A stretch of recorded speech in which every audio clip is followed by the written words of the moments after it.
Hi friends, आप सभी कैसे हैं। उम्मीद है दोस्तों आप लोग बहुत अच्छे होंगे। आज करेंगे प्रैक्टिस सेट संख्या 12।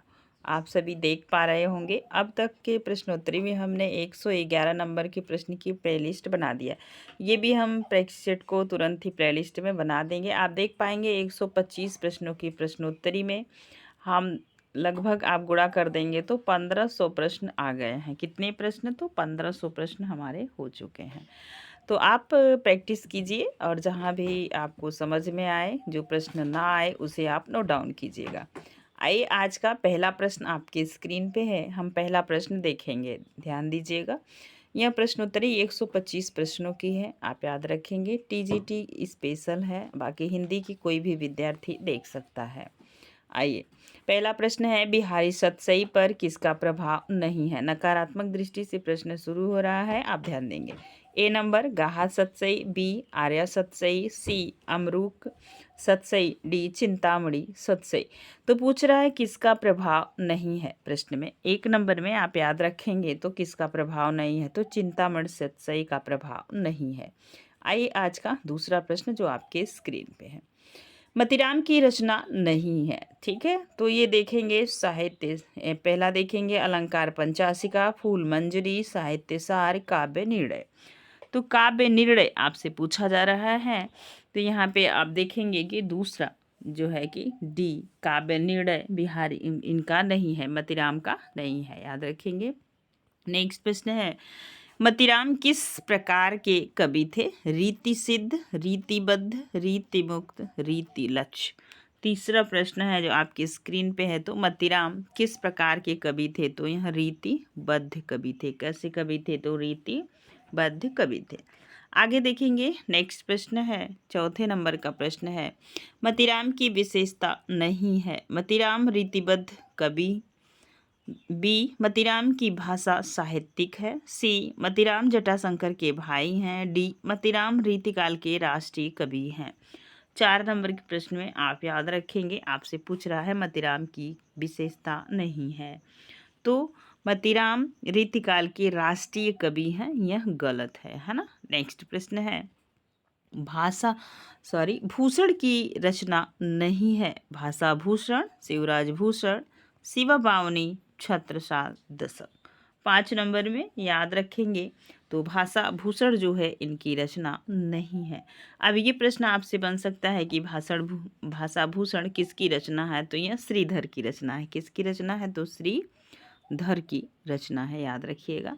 नेक्स्ट प्रश्न है 6 नंबर का, छत्रसाल प्रकाश किसकी रचना है। लाल कवि की, श्रीधर की, ग्वाल की, मंडन की। 6 नंबर का प्रश्न आपके स्क्रीन पे है, तो यह छत्रसाल, ठीक है, छत्र प्रकाश किसकी रचना है, ये प्रश्न आपसे पूछ रहा है। तो आप याद रखेंगे लाल कवि की रचना। लाल कवि केवल 3 रचनाओं के ही किए हैं। पहला है, आप देख पा रहे हैं आपके सामने, छत्र प्रकाश। दूसरा है, आप नोट कर लीजिएगा, विष्णु विलास। क्या है, विष्णु विलास है, ठीक। तीसरा है इनका राज विनोद, राज विनोद है ना, नोट कर लीजिएगा। यही 3 रचनाएं इनकी प्रसिद्ध रचनाएं हैं। नेक्स्ट, कुंदन को फीको लगे किसकी पंक्ति है। रसलीन की, मतीराम की, वृंद की, आलम की। 7 नंबर का प्रश्न है, तो यह मतीराम की पंक्ति है। नेक्स्ट प्रश्न है 8 नंबर का, शुक्ल के अनुसार रीतिकाल का सीमांकन है। तो सबको पता है शुक्ल जी अपने साहित्य इतिहास में संवत में जो है कि सन को दिए हैं, तो आप याद रखेंगे। तो यहाँ पे आप ध्यान दीजिएगा, शुक्ल के अनुसार रीतिकाल का सीमांकन है 1601 से 1800, 1643 से 1843, 1700 से 1900, 1880 से 1901 ईस्वी तक। 8 नंबर के प्रश्न में आप याद रखेंगे, तो शुक्ल जी ने दिया है 1643 से 1843। संवत में दिया होगा, आप 57 वर्ष माइनस कर देंगे। अभी आपके पास पुस्तक हो तो आप देख लीजिएगा। नेक्स्ट प्रश्न है, इश्कनामा किसकी रचना है। बोधा की, आलम की, बोधा की, ठाकुर की, द्विजदेव की। 9 नंबर के प्रश्न में आप याद रखिएगा, तो ये है बोधा की, इश्कनामा बोधा की रचना है। नेक्स्ट है, किस कवि ने सतसई की रचना नहीं की। ऐसा प्रश्न बहुत बार पूछा जाता है, तो रीतिकाल थोड़ा टफ भी माना जाता है, और वहाँ पे आप अगर ध्यान नहीं देंगे तो थोड़ी दिक्कत आपको होगी। तो आपसे पूछा जा रहा है सतसई की रचना नहीं की, तो मतीराम ने भी सतसई की रचना की, विंद ने भी, बिहारी ने भी, लाल कवि ने जो है सतसई की रचना नहीं की। डी नंबर सही होगा। अब हम चलेंगे 11 नंबर के प्रश्न में। आप प्रश्नों का लेवल देख पा रहे होंगे, ध्यान दीजिएगा। रीतिकाल को श्रृंगार काल की संज्ञा देने वाले विद्वान है रामचंद्र शुक्ल, धीरेन्द्र वर्मा, विश्वनाथ प्रसाद मिश्र, मिश्र बंधु। तो यह सी नंबर सही होगा। रीतिकाल को श्रृंगार काल की संज्ञा विश्वनाथ प्रसाद मिश्र ने दिया था। नेक्स्ट अगला प्रश्न आपके स्क्रीन पे है। ऋतु वर्णन के लिए रीतिकाल का कौन सा कवि प्रसिद्ध है? याद रखिएगा, यदि रीतिकाल के लिए स्पेशल पूछा जाता है तो यहाँ की भाषा होगी ब्रज, है ना। और जब आपका आएगा छायावाद तो खड़ी बोली हो जाती है। लेकिन ऐसा भी नहीं है कि किसी भी काल में और जो है सारी चीज़ें बधी हो, थोड़ी सी चीज़ें आगे तक खींचती हैं और पीछे से भी आई हुई होती हैं। तो ये ज़रूरी नहीं है कि यहाँ पे भाषा ब्रज थी, रस श्रृंगार था तो सिर्फ श्रृंगार ही रहेगा। कुछ कवि ऐसे थे जिन्होंने ऋतुओं पे भी वर्णन किया है। कुछ भूषण ऐसे कवि है जो वीर कविताएं कर रहे थे, श्रृंगार को साथ में वीर की कविताएं इनकी ज़्यादा प्रसिद्ध हैं। तो इस तरीके से ये सारे प्रश्न आपके सामने आ रहे हैं। साहित्य को अगर आपने बहुत अच्छे से पढ़ा है तो ये सारे प्रश्न आपके लिए ईजी होंगे। ध्यान दीजिएगा, ऋतुवर्णन के लिए रीतिकाल का कौन सा कवि प्रसिद्ध है? केशव, मतीराम, देव, सेनापति। तो ये सेनापति कैसे कवि थे? इन्होंने होली, दीपावली, दशहरा के बहुत सारे ऋतुओं का वर्णन किया हुआ है ना। तो याद रखेंगे 12 नंबर के प्रश्न में। आगे चलें, नेक्स्ट प्रश्न है। अति सुधो स्नेह कुमारक किसकी पंक्ति है? केशव की, बिहारी की, चिंतामणि की, घनानंद की। यह भी पंक्ति घनानंद की है। नेक्स्ट 14 नंबर के प्रश्न की तरफ चलते हैं। किस कवि को कविराज शिरोमणि की पदवी प्रदान की गई? भूषण को, बिहारी को, घनानंद को, पद्माकर को। अच्छा प्रश्न है, आप थोड़ा ध्यान दीजिएगा। 14 नंबर का प्रश्न आपके स्क्रीन पे। तो पद्माकर को कविराज शिरोमणि की पदवी मिली हुई है। नेक्स्ट कवि है, नेक्स्ट प्रश्न है, पद्माकर की जगत विनोद का वर्ण विषय क्या है? रस निरूपण और नायिका भेद वर्णन, अलंकार निरूपण, भक्ति संबंधी ग्रंथ या हास परिहास। तो 15 नंबर में भी याद रखेंगे तो यह रस निरूपण और नायिका भेद वर्णन है। अब अगला प्रश्न है 16 नंबर का, सुजान चरित किसकी रचना है? सुजान चरित किसकी रचना है? तो ये पूछा जा रहा है घनानंद, देव, सूदन, सोमनाथ। ये सूदन की रचना है। किसकी रचना है? तो सूदन की रचना है। नेक्स्ट 17 नंबर का प्रश्न है। ये भी प्रश्न बहुत ही मज़ेदार है, आप ध्यान दीजिएगा। स्वच्छंद प्रेम का निर्बाध गायन कौन है? वृंद है, आलम है, सेनापति हैं, पद्माकर हैं। 17 नंबर के प्रश्न में तो याद रखेंगे आलम है। आलम के बारे में एक युक्ति बहुत प्रसिद्ध है, तो ध्यान दीजिएगा। नेक्स्ट, केशव को कठिन काव्य का प्रेत किस आलोचक ने कहा? मिश्र बंधु, ग्रियर्सन, शुक्ल, हजारी प्रसाद द्विवेदी। तो ये हैं शुक्ल जी जिन्होंने कठिन काव्य का प्रेत कहा है। नेक्स्ट 19 नंबर का प्रश्न है, गंगा लहरी किसकी कृति है? पद्माकर की, मतीराम की, मंडन की, ग्वाल कवि की। 19 नंबर के प्रश्न को आप ध्यान दीजिएगा। तो यह गंगा लहरी पद्माकर की रचना है। ए नंबर सही होगा। आइए अब 20 नंबर के प्रश्न को देखते हैं। विज्ञान गीता किसकी है? सेनापति, ग्वाल, चिंतामणि, केशव। तो 20 नंबर में आप सभी को पता है यह केशव की बहुत प्रसिद्ध रचना है। नेक्स्ट प्रश्न है, हाँ ये प्रश्न देखिएगा, बिहारी की कविता को शक्कर की रोटी किस आलोचक ने कहा? रामचंद्र शुक्ल, विश्वनाथ त्रिपाठी, पदम सिंह शर्मा, देव। तो बिहारी की कविता को शक्कर की रोटी कहा है पद्माकर सिंह शर्मा ने। सी नंबर सही होगा। जो भी प्रश्न आपको नए लगे तो आप उन्हें नोट डाउन कीजिएगा। आप एक चीज़ कहना चाहेंगे, यदि वीडियो पसंद आएगा तो प्लीज़ लाइक कीजिएगा और एक प्यारा सा कमेंट छोड़िएगा। प्रश्नों की का लेवल अच्छा लगे तो अपने दोस्तों को भी शेयर कीजिएगा। ध्यान दीजिए, आगे चलते हैं। जहांगीर जस चंद्रिका किसकी रचना है? सूदन की, बोधा की, चिंतामणि की, केशवदास की। 22 नंबर के प्रश्न में आप याद रखेंगे तो यह जहांगीर जस चंद्रिका केशवदास की रचना है। डी नंबर सही होगा। 23 नंबर का प्रश्न है, रीतिकाल के किस कवि ने भक्ति, श्रृंगार एवं वीर तीनों में बराबर अधिकार से लिखा है? तो ये भी प्रश्न हो सकता है आपके लिए नया हो और कमेंट सेक्शन में आप बताइएगा। यदि नया होगा तो प्रश्नों की संख्या डाल के आप हमें ज़रूर बताइएगा। देखिए, सूदन, भूषण, लाल कवि, पद्माकर। 23 नंबर में आप याद रखेंगे तो यह पद्माकर है। पद्माकर श्रृंगार, भक्ति और वीर तीनों रसों में जो है कि अच्छे से कविता किए हैं। नेक्स्ट 24 नंबर, बिहारी सतसई की भूमिका के रचनाकार कौन है? तो बिहारी लाल देव, भगवान दीन, पदम सिंह शर्मा। 24 नंबर के प्रश्न का आप उत्तर दीजिएगा तो ये है पदम सिंह शर्मा, डी नंबर सही होगा। आइए अगला प्रश्न देखिएगा। 25 नंबर का प्रश्न है, हिम्मत बहादुर बिरदावली है सूदन की, देव की, भगवान सिंह की, पद्माकर की। 25 नंबर के प्रश्न में तो यह है पद्माकर की, डी नंबर सही होगा। नेक्स्ट प्रश्न अगला है 26 नंबर का, शुक्ल ने रीतिकाल का प्रवर्तक किसे माना है? तो केशव देव, चिंतामणि, मतीराम। तो ये जो है कि चिंतामणि से मानते हैं, बिहारी को बाहर कर देते हैं, है ना। 26 नंबर के प्रश्न को याद रखिएगा। अगला प्रश्न है, अभिज्ञ का विलोम है तो अनभिज्ञ है। क्या है? अनभिज्ञ है। 27 नंबर में। नेक्स्ट प्रश्न है 28 नंबर का, कौन रीतिबद्ध कवि है? तो सबको पता है कि रीति घनानंद, बोधा ठाकुर। ये घनानंद, बोधा ठाकुर ऐसे करके आप याद रखेंगे तो ये लोग क्या हैं? रीति मुक्त हैं, ये रीतियों को नहीं मानते, ठीक है। और अब यहाँ पे ये तो कैसे कवि हैं तो इन्हें आप कमेंट सेक्शन में बताइएगा। देव जो है वो रीतिबद्ध कवि हैं, सी नंबर। ये रीतियों से पूरे बंधे हुए कवि हैं देव, ठीक है। 28 नंबर में। नेक्स्ट प्रश्न है, अभी ऊपर आपसे पूछा गया था ऐसा ही कुछ प्रश्न अभिज्ञ पूछा गया था, अब यहाँ पूछा जा रहा है अनभिज्ञ। तो अनभिज्ञ का विलोम क्या है 29 नंबर में? तो याद रखेंगे विज्ञ है ना।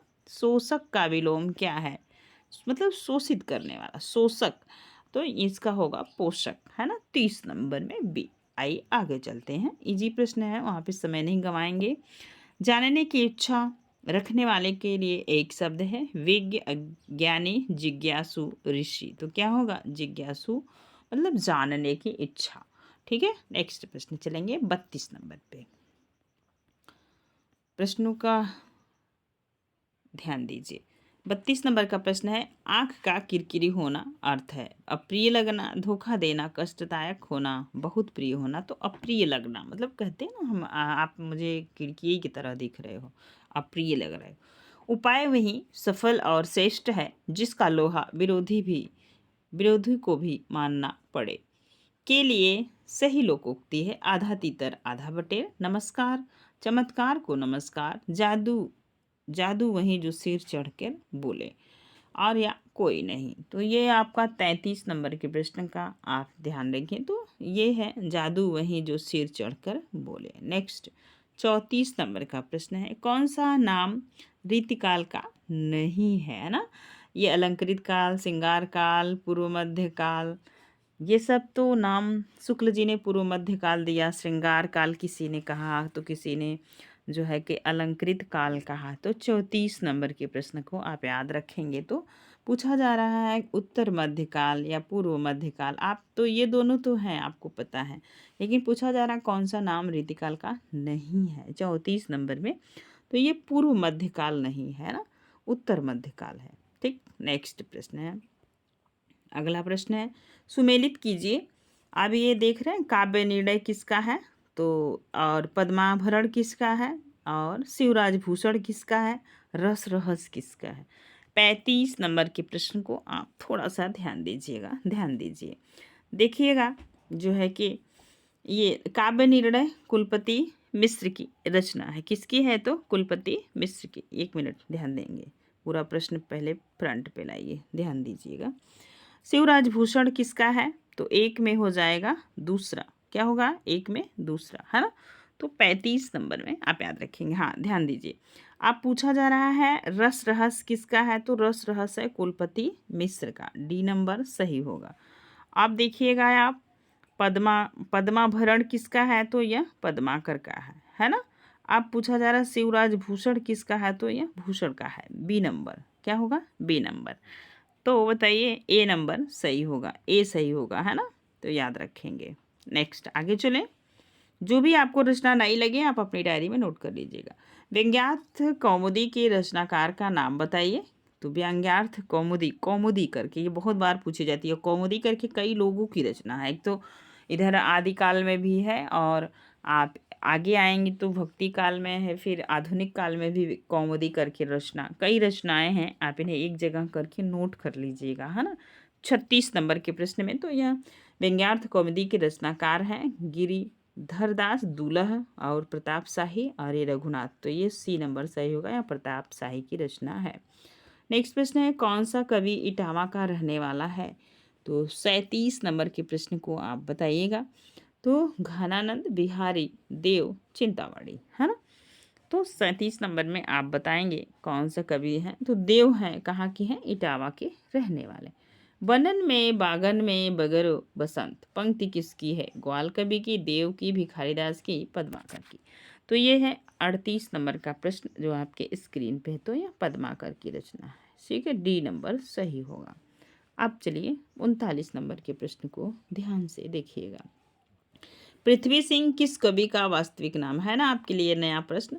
रसलीन, रसनिधि, घनानंद, ग्वाल कवि। 39 नंबर का प्रश्न है जो आपके स्क्रीन पे है। तो ये किसका है, तो रसनिधि का है, नोट कर लीजिएगा, बी नंबर सही होगा। नेक्स्ट 40 नंबर का प्रश्न है, यहीं पे मिला देते हैं।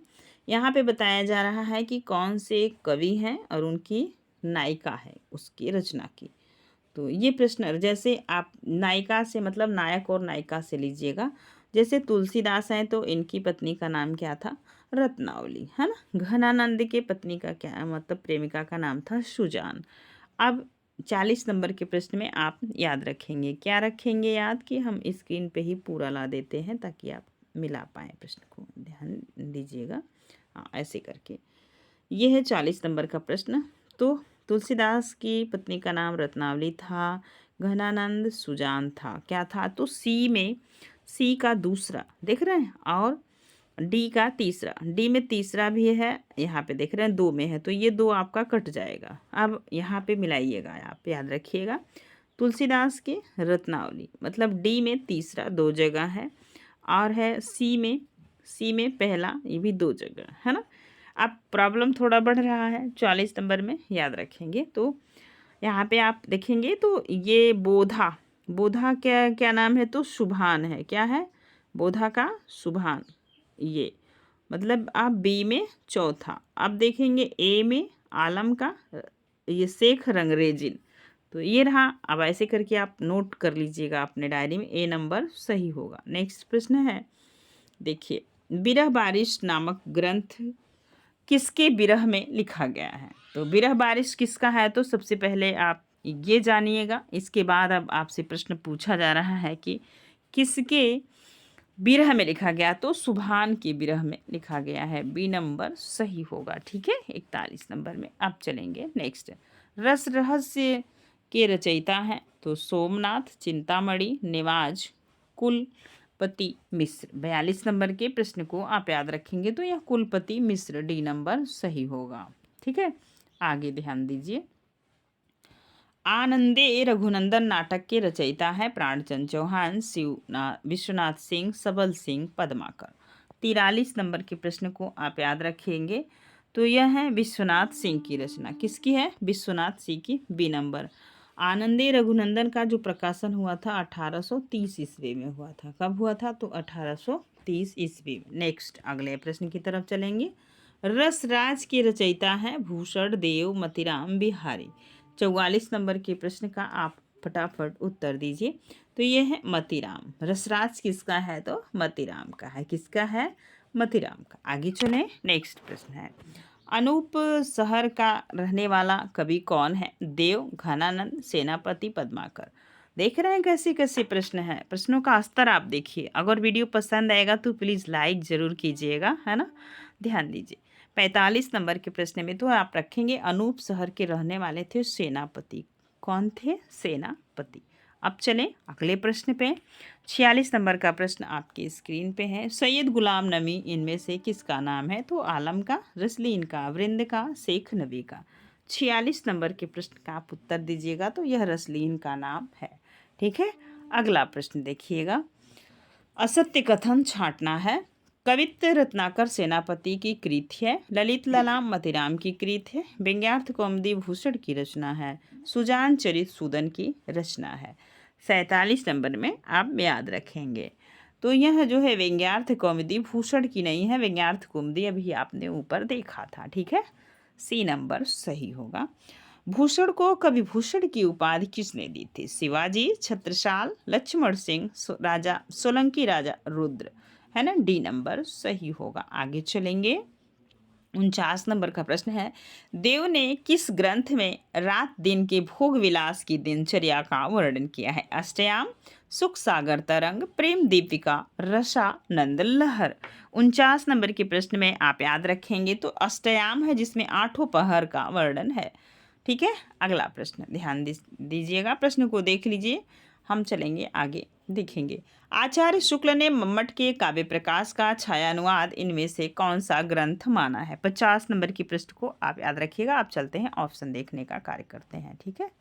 ध्यान दीजिएगा, किसको माना है? तो काव्य विवेक, काव्य रस रहस्य, जगत विनोद।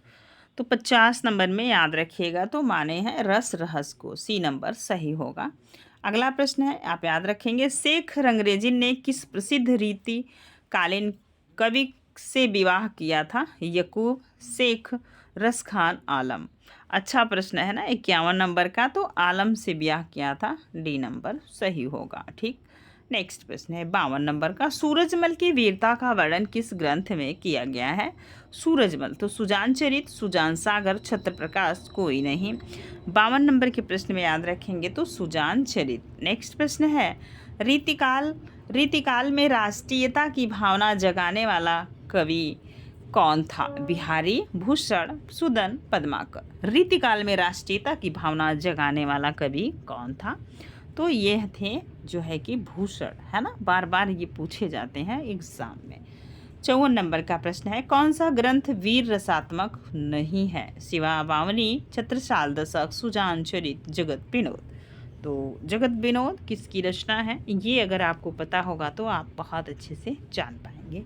तो जगत विनोद कौन सा ग्रंथ वीर रसात्मक नहीं है? बाकी ये वीर रसात्मक हैं तीनों, जगत विनोद नहीं है। अब देखेंगे 55 नंबर के प्रश्न को, बिहारी सतसई किस वर्ग में आता है? प्रबंध काव्य, चरित काव्य, मुक्तक काव्य, चंपू काव्य। 55 नंबर के प्रश्न को आप याद रखेंगे, यह है मुक्तक काव्य। सी नंबर सही होगा। नेक्स्ट प्रश्न है 56 नंबर पे, घनानंद को अमर करने वाली रचना का क्या नाम है? कविता संग्रह, सुजान सागर, सुजान चरित, इनमें से कोई नहीं। तो 56 नंबर के प्रश्न को आप याद रखेंगे, ये सुजान सागर इनको अमर करने वाली कृति है। नेक्स्ट है, देव ने किस नए संचारी भाव का उद्भावना किया है? तो याद रखेंगे हर्ष, अवहिता, ग्लानि और छल। तो याद रखेंगे देव ने संचारी भाव में उद्भावना किया है। किस नए संचारी भाव का उद्भावना? टोटल संचारी भाव की संख्या कितनी है? तो 33 है। और देव ने छल को कर दिया है। और देखेंगे शुक्ल जी यहीं पे चकपकाहट करते हैं, चकपकाहट। जब आप देखेंगे ना किताब पढ़ेंगे इनकी साहित्य का, तो अगर चकपकाहट पूछा जाएगा, चकपकाहट तो ये पूछा जाएगा, तो इसका उद्भावना किए हैं आचार्य रामचंद्र शुक्ल। देव ने किसका किए हैं? तो ये संचारी भाव में छल का। याद रखिएगा, डी नंबर सही होगा। कौन सी रीतिबद्ध कवि नहीं है? तो रीतिबद्ध कवि इनमें से कौन नहीं है? तो ठीक है, बोधा, ठाकुर और आलम, ये सब कैसे कवि हैं? घनानंद, बोधा, ठाकुर, आलम, ये सब रीति मुक्त कवि हैं। यहाँ से पूछा जा रहा है रीतिबद्ध नहीं है, तो ये बताइए कौन से रीतिबद्ध नहीं है 58 नंबर के प्रश्न में, ठीक है। अब आप ध्यान दीजिएगा, मतिराम, द्विजदेव, पद्माकर, ग्वाल, तो ये तीनों रीतिबद्ध कवि हैं और बी नंबर द्विजदेव रीतिबद्ध कवि नहीं है, ठीक है। अब याद रखेंगे कौन सा पद्माकर की रचना नहीं है? तो ललित ललाम मतिराम की रचना है। 59 नंबर के प्रश्न को आप याद रखेंगे। बाकी जगत विनोद, गंगा लहरी और पद्माभरण ये पद्माकर की रचना है ना, ध्यान दीजिएगा। नेक्स्ट 60 नंबर का प्रश्न है, रीति मुक्त काव्यधारा का कवि नहीं है? तो घनानंद, बोधा, ठाकुर आलम, तो ये रसलीन नहीं है। 60 नंबर के प्रश्न में याद रखेंगे ए नंबर सही होगा। रीति मुक्त धारा का कवि नहीं है, तो रसलीन नहीं है। अब ध्यान दीजिए 61 नंबर का प्रश्न, नाभादास कृत अष्टयाम किस भाषा में है? अवधी, ब्रज, खड़ी बोली, पूर्वी। 61 नंबर के प्रश्न में याद रखेंगे तो ये ब्रज भाषा है। ठीक है। अब चलिए 62 नंबर के प्रश्न को याद करते हैं। चंद छंद वर्णन की महिमा की भाषा है ब्रज, पूर्वी, खड़ी बोली, बघेली। 62 नंबर में तो याद रखेंगे चंद छंद वर्णन की महिमा की भाषा है खड़ी बोली। लल्लू लाल का निवास था, तो ये दिल्ली के थे, आगरा के थे, बिहार के थे, मथुरा। सदल मिश्र कहाँ के थे? तो बिहार के थे, है ना, क्योंकि उनकी बोली पूर्वी थी। ठीक है। तो 63 नंबर में आप याद रखेंगे। तो ये कहाँ के थे? सदल मिश्र आगरा के थे। बी नंबर सही होगा। नेक्स्ट प्रश्न है, कौन भाषा मुंशी संस्कृत नहीं जानते थे? लल्लू लाल, सदल मिश्र, सुख लाल और इनमें से कोई नहीं। तो 64 नंबर में आप याद रखिएगा, आपको ध्यान देने की ज़रूरत है। तो कौन नहीं थे? तो लल्लू लाल क्या थे? ये भाषा मुंशी कौन भाषा मुंशी संस्कृत नहीं जानते थे? ये प्रश्न पूछा गया है, तो लल्लू लाल नहीं जानते थे, है ना। 64 नंबर के प्रश्न में आप चलेंगे 65 नंबर में। कहाँ चलेंगे? 65 नंबर में। राउरवेल है, तो ये गद्य है, पद्य है, चंपू है, तो ये चंपू काव्य है ना, याद रखिएगा। रामचंद्रिका का मूलाधार ग्रंथ है वाल्मीकि रामायण, करकंड चरित, भागवत पुराण, इनमें से कोई नहीं। 66 नंबर के प्रश्न में आप याद रखेंगे वाल्मीकि रामायण क्या है? इसका मूलाधार ग्रंथ है। नेक्स्ट प्रश्न है, कहा, ध्यान दीजिएगा, रीतिकाल का प्रधान रस कौन सा है? वियोग, श्रृंगार, भक्ति, करुण। याद रखिएगा, कोई भी काल चलता है उसमें सभी होते हैं, लेकिन प्रधानता जिसको होती है उसे ही विशेष माना जाता है। जरूरी नहीं रीतिकाल में श्रृंगार रस था तो वीर नहीं होगा, बाकी और रस नहीं होंगे। लेकिन याद रखेंगे, जैसे आदिकाल में सारे रस थे, श्रृंगारिक रचनाएं थी, भक्ति भी थी, लेकिन प्रधानता किसकी मिली? तो वीर रस की मिली। वैसे ही तो किसी भी काल में कोई चीज़ समाप्त नहीं होती है ना। तो पूछा जा रहा है प्रधान रस कौन है? तो श्रृंगार है। B number. आप बिहारी के दोहों को पढ़ेंगे तो बहुत अच्छे से जान पाएंगे।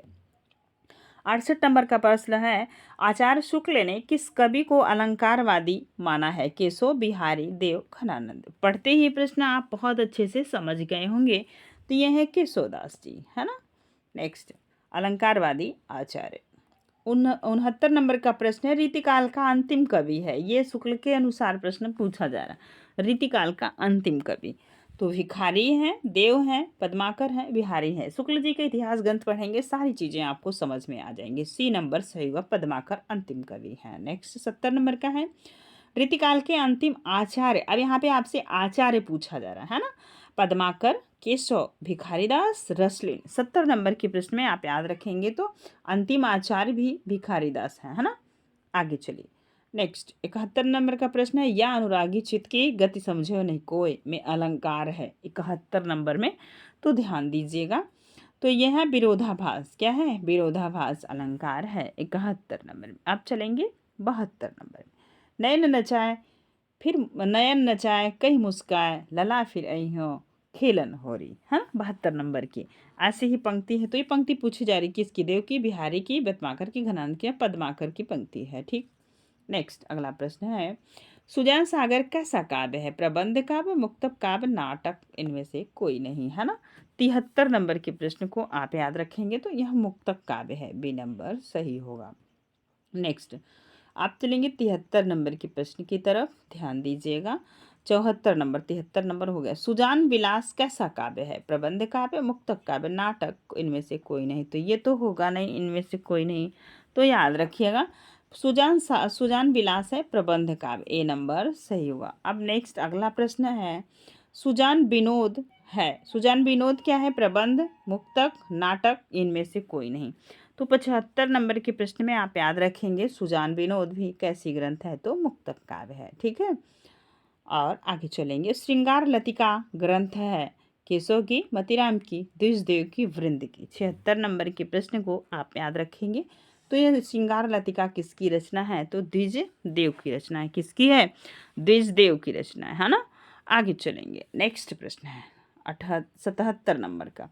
आलम केली कैसा काव्य है? प्रबंध काव्य, मुक्तक काव्य, नाटक, महाकाव्य। प्रबंध केली 77 नंबर में आप याद रखेंगे तो यह कैसा है? तो यह मुक्तक काव्य है। ठीक है।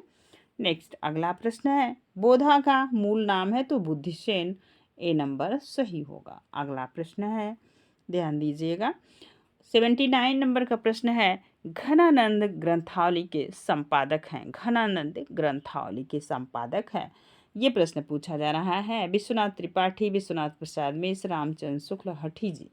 79 नंबर के प्रश्न में क्या कौन है? तो विश्वनाथ प्रसाद मिश्र है। त्रिपाठी को मत लगाइएगा क्योंकि घनानंद की जो ग्रंथावली है वो लगी हायर एजुकेशन में विश्वनाथ प्रसाद मिश्र के अनुसार। नेक्स्ट प्रश्न है, नृप शंभु किसके पुत्र थे? मुअज्जम, मोहम्मद शाह, शिवाजी, इनमें से कोई नहीं। 80 नंबर के प्रश्न में आप याद रखेंगे तो यह किसके पुत्र थे? ये प्रश्न आपसे पूछा जा रहा है ना, तो यह पुत्र थे शिवाजी के। सी नंबर सही होगा। अगला प्रश्न है, बिहारी के दोहों को रस की फुहार किसने कहा? तो आचार्य हजारी प्रसाद, पदम सिंह शर्मा, शुक्ल जी, कोई नहीं। 81 नंबर का है ना मजेदार प्रश्न। तो बिहारी के दोहों को रस की फुहार कहा है आचार्य रामचंद्र शुक्ल ने। सी नंबर सही होगा। अगला प्रश्न है, बिहारी का प्रिय अलंकार कौन सा?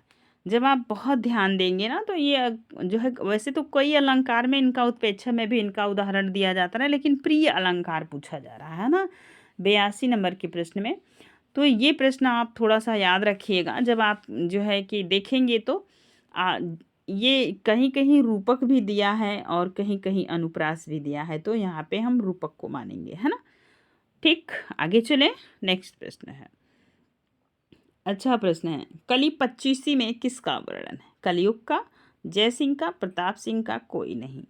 83 नंबर के प्रश्न को आप तक याद रखेंगे। कली 25वीं में कलयुग का वर्णन है, ए नंबर सही है। नेक्स्ट प्रश्न है, अपरोक्ष सिद्धांत ग्रंथ है सेनापति का, जसवंत सिंह का, भिखारी का, वृंद का। 84 नंबर के प्रश्न में आप याद रखेंगे यह जसवंत सिंह का है। किसका है? जसवंत सिंह का। बी नंबर सही होगा। आगे चलें तो देखिएगा, आगे चलते हैं। 84 नंबर के प्रश्न के बाद हम चलेंगे 85 नंबर के प्रश्न को। रामचंद्रिका में छंद हैं, ये भी अच्छा प्रश्न है। देख रहे हैं कितने अंदर से प्रश्न बनाए गए हैं ना। 85 नंबर के प्रश्न की तरफ आप याद रखेंगे तो ये है जो है कि 125 छंद है। बी नंबर सही होगा। रामचंद्रिका कैसा काव्य है? छोटे छोटे प्रश्न हैं लेकिन बहुत परेशान करने वाले प्रश्न है। अगर फैक्ट पता है तो ठीक है, नहीं तो अटबट यहाँ पे काम नहीं करेगा, है ना। 86 नंबर में याद रखेंगे, रामचंद्रिका प्रबंध काव्य है, मुक्तक काव्य है, नाटक है, महाकाव्य। तो यह क्या है? यह प्रबंध काव्य है। ए नंबर सही है। अभी तक आप देखे होंगे सबके पिताजी का भी नाम पूछा जा रहा है। आज केशव के पिता का नाम आपसे पूछा जा रहा है। केशव के पिता का नाम था काशीराम, काशीनाथ, काशीराय, केशव। तो 87 नंबर के प्रश्न को आप याद रखेंगे तो क्या था इनके पिता का नाम? तो काशीनाथ था। बी नंबर सही होगा। नेक्स्ट प्रश्न है 88 नंबर का, रीतिकाल को कलाकाल किसने कहा? मिश्र बंधु, रसाल, शुक्ल, विश्वनाथ प्रसाद, विश्वनाथ मिश्र। 88 नंबर में आप याद रखेंगे तो रीतिकाल को कलाकाल कहा है रसाल ने, है ना। आगे चलें, 89 नंबर के प्रश्न पे ध्यान दीजिएगा। कविता करके तुलसी नल से पंक्ति है तुलसीदास की, केशवदास की, हरिऔध की, इनमें से कोई नहीं। तो सबको पता है कि यह पंक्ति बहुत बार पूछी जाती है, हरिऔध जी की है। सी नंबर सही होगा। नेक्स्ट अगली पंक्ति है, पंक्ति पूछी जा रही है, घायल की गति घायल जाने, जिणलाए जाने को, जौहर की गत जौहर जाने। ठीक है, ये पंक्ति मीरा की है। ठीक, नेक्स्ट आगे चलेंगे। रसखान किस काल की कवि हैं? तो रीतिकाल, आदिकाल, भक्तिकाल, आधुनिक काल। 91 नंबर के प्रश्न में याद रखेंगे, रसखान भक्तिकाल के कवि हैं। मीरा की भक्ति है, मीरा की भक्ति कैसी है? तो सबको पता है मीरा की भक्ति माधुर्य है। कैसी है? माधुर्य है। सी नंबर सही होगा, है ना 92 नंबर में। अब चलेंगे हम 93 नंबर के। अष्टयाम के कौन, ध्यान दीजिएगा, अष्टयाम के कौन कवि नहीं है पूछा जा रहा है। अष्टयाम सॉरी अष्टछाप के कौन कवि नहीं है? तो अष्टछाप की जो स्थापना हुई थी 1565 ईस्वी में हुई थी। ठीक है, तो पूछा जा रहा है अष्टछाप के कौन से कवि नहीं है? तो ये प्रश्न आपसे पूछा जा रहा है 93 नंबर का। तो ये जो है परमानंद दास भी हैं, गोविंद दास भी हैं, चित स्वामी, ये नंबर नहीं है, ये नाभादास अष्टछाप की कभी नहीं है 93 नंबर। अब चलेंगे 94 नंबर में। अब ध्यान दीजिएगा, कौन विठल नाथ का शिष्य नहीं है? तो ठीक है, SKPK देख रहे हैं, S भी आ रहा है और K भी आ रहा है, P भी आ रहा है। ये चतुर्भुज दास नहीं, चतुर्भुज में CCGN, ठीक है, ऐसे करके आप भी ट्रिक बना लीजिएगा। ठीक, तो ये चतुर्भुज दास इसमें नहीं आएंगे, बी नंबर सही होगा। कौन सही होगा? B number. अब नेक्स्ट है अगला प्रश्न 95 नंबर का। तन चितौन मन राजा कीन्हा पंक्ति किसकी है? तो जायसी की है। किसकी है? जायसी की है। नेक्स्ट अगला प्रश्न 96 नंबर। कवि गंग का जन्म स्थान है इटावा, एटा, दिल्ली, लखनऊ। ठीक है, 96 नंबर के प्रश्न को आप ध्यान रखेंगे। कवि गंग का जन्म स्थान है इटावा। कहाँ है? इटावा। और इटावा कहाँ पड़ता है? तो यह यूपी में पड़ता है, पहली बात। और एकनार गांव, क्या इन गांव का नाम क्या है? एक नार गांव है, गांव का नाम एकनार गांव है ना। और ये पूछा जाता है कि इनका मूल नाम क्या था? तो गंग का, तो इनका मूल नाम था गंगाधर। क्या नाम था? गंगाधर। चले, राव था, गंगाधर राव। नेक्स्ट प्रश्न, पौरुषेय रामायण ग्रंथ है नरहरि बारहट का, लालदास का, रामचरण दास का, इनमें से कोई नहीं। जो है कि ये प्रश्न आपके लिए 97 नंबर वाला मज़ेदार है। बताइए कितनों को पता था, कितने लोग अभी पहली बार इस प्रश्न को सुन रहे हैं, है ना। तो ये बताना है आपको। 97 नंबर के प्रश्न को याद रखेंगे। 97 नंबर का प्रश्न है। तो यह किसका है? तो यह नरहरि बारहट का है। किसका है? नरहरि बारहट का। नेक्स्ट प्रश्न आइए, आपके स्क्रीन पे है, ध्यान दीजिएगा। कृष्ण गीतावली की भाषा है, सबको पता है कि कृष्ण गीतावली लिखे हैं तुलसीदास जी। तो तुलसीदास की भाषा अवधी थी। तो वैसे भी आप देख रहे हैं ए नंबर पे अवधी ही रखा हुआ है ना। लेकिन कृष्ण गीतावली, जैसे आज के ज़माने में किसी की दो भाषा पे अधिकार हो, जैसे आप एक हिंदी के विद्यार्थी हैं, आपकी इंग्लिश बहुत अच्छी हो, तो आप दोनों भाषाओं को अच्छे से लिख सकते हैं, पढ़ सकते हैं, अपनी बात को रख सकते हैं। वैसे ही अपने ज़माने में अब सबको पता है हिंदी वाले की इंग्लिश नहीं अच्छी होती, इंग्लिश वाले की हिंदी नहीं अच्छी होती। लेकिन आप तुलसीदास जी को जब देखेंगे तो इनकी दोनों भाषाओं पे ज़बरदस्त अधिकार था, अवधी पे भी और ब्रज पे भी। इसीलिए इन्होंने कृष्ण गीतावली लिखा। और किस भाषा में लिखा, ये प्रश्न आपसे पूछा जा रहा है। तो ये ब्रज भाषा में इन्होंने लिखा था ना, याद रखेंगे। बी नंबर सही होगा। आगे चलें, नेक्स्ट प्रश्न है 99 नंबर का। तुलसी की भक्ति है तो सबको पता है दास्य भाव की, मीरा की माधुर्य है। अब चलिए 100 नंबर के प्रश्न में, रसिक संप्रदाय का प्रवर्तन किसे किए थे? मतलब किसने किए थे? तुलसीदास, अग्रदास, नाभादास और कबीरदास। जब आप रामचंद्र शुक्ल के इतिहास ग्रंथ पढ़ेंगे तो राम का जब जो है कि शुक्ल जी बहुत अच्छे से समीक्षा करते हैं। इसके बाद कुछ लोगों ने राम की मूर्ति को भी भगवान श्री कृष्ण की तरह तिरछी बना के उनके बारे में भी आलोचनाएं करना शुरू कर दिए। तो वही पूछा जा रहा है, रसिक संप्रदाय का प्रवर्तन प्रवर्तन किए थे, किसने किए थे? तो ये अग्रदास कुछ उधर की तरफ झुके हुए थे, है ना। तो ये प्रश्न इसलिए पूछा जा रहा है। देखना साहित्य का एकदम जो है कि बिल्कुल घुस के ये प्रश्न पूछा गया है। आप देखिए, रुद्र संप्रदाय के प्रवर्तक थे तो रामानंद, मध्वाचार्य, विष्णु स्वामी, हरिदास। रुद्र संप्रदाय आपसे पूछा जा रहा है, तो यह विष्णु स्वामी का है रुद्र संप्रदाय। नेक्स्ट प्रश्न देखेंगे, पद्मचरित ग्रंथ है तो विमल सूरी का, पौमचर्यु का, रविशेण का, पुष्पदंत का। पद्मचरित आपसे पूछा जा रहा है 102 नंबर के प्रश्न में। तो यह किसका है? रविशेण का ग्रंथ है। ठीक है, 103 नंबर में आप ध्यान दीजिएगा कि 102 नंबर के प्रश्न को आप ध्यान रखेंगे। रविशेण की मात्र एक ही रचना भी है, यही पाई जाती है पद्मचरित, इसीलिए पूछा जाता है। ठीक है, अब देखेंगे अद्वैतवाद के प्रवर्तक हैं तो कौन है? मध्वाचार्य, वल्लभाचार्य, शंकराचार्य, विष्णु स्वामी। अद्वैत मतलब कि दो नहीं है, एक है। अ मतलब नहीं, द्वै मतलब वाद। तो अद्वैतवाद, तो ये शंकराचार्य का था। किसका था? शंकराचार्य का था।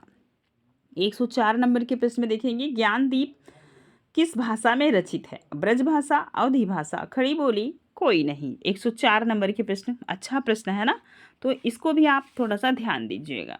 तो यह किस किस भाषा में है? तो ज्ञानदीप अवधी भाषा में है, बी नंबर। नेक्स्ट, पद्मावत कैसा काव्य है?